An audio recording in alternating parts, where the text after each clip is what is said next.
They have been partners in development,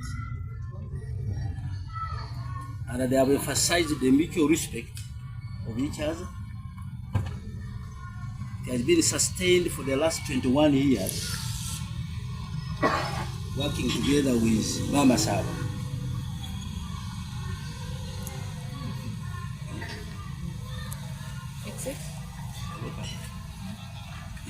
Oh, boy.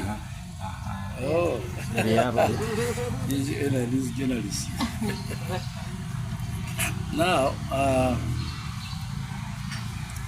the 21 years you have been in Bali, I don't think these leaders who are here cannot give you a very big applause.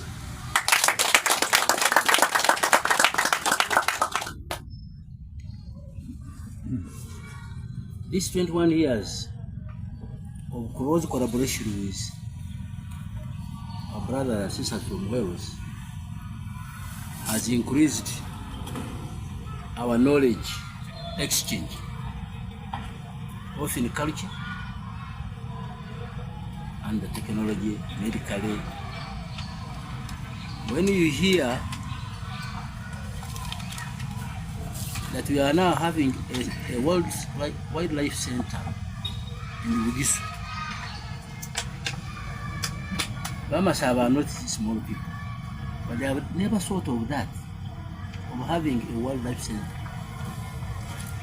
And it is people who came from Wales who partnered with us, and they are now having a center here, which is a center of excellence in wildlife issues.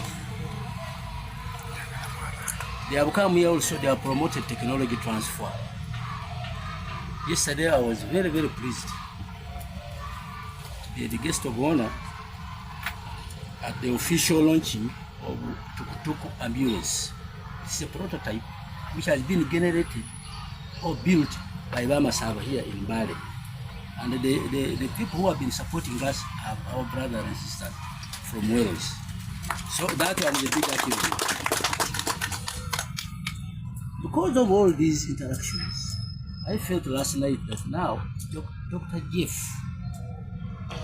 should be appointed as our extraordinary ambassador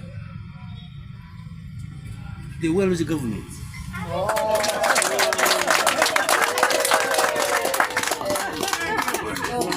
Because you have really exhibited consistency and a compassion for the people of Bamasaba.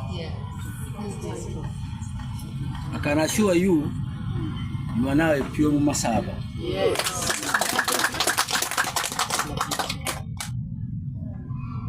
On the same note, I want now to invite the Bamasaba who are in the diaspora to be challenged. And I have one here who is the chairperson for the UK chapter,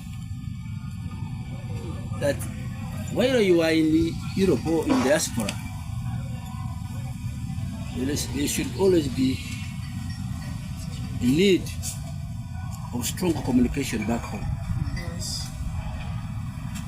You can see these came as visitors, but when they saw the challenges we had, they turned them into opportunities, and they are now helping us. The ambulance issue, it was as a result of Dr. Jeff and his friend who visited Bali Hospital and met a woman being carried on a bicycle, being taken for delivery. But unfortunately, the child died at the gate, and the mother after 5 minutes also passed away. So what happened? Jeff got so disturbed with his friend. They said, what can we do to help these people? How can they transport a human being on a bicycle for delivery?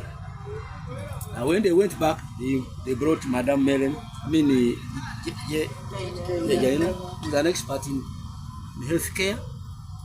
They have already supplied 32 motorbikes, ambulances, and I can assure you this mortality rate has decreased from 1,000 to 384, which means there has been tremendous improvement from what they initiated in Bugisu.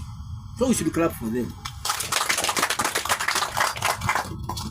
Now, I am going back to the Nasiparaba Masao.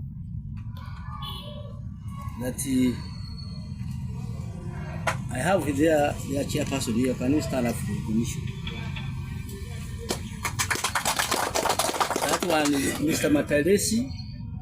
Michael is the chairperson of Masao in UK. And he has spent over 40 years in UK.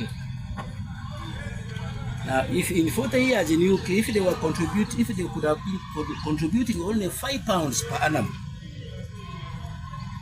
and there are about 3,000 of them in the UK, how many ambulances could we be having here? Yes. So, the challenge is to you people who got educated from us who are peasants, and educated you are now in those overseas, you are enjoying those people's sweat, planning. For them, they think for 30 years ahead. I implore our members who are in the diaspora to kindly help us with your competences in order to transform this cultural institution in Masaba at large. I will give you at a later stage to say something because you are in the conversation. We are trying to address issues which can help our Masaba. I thank you. You can sit down.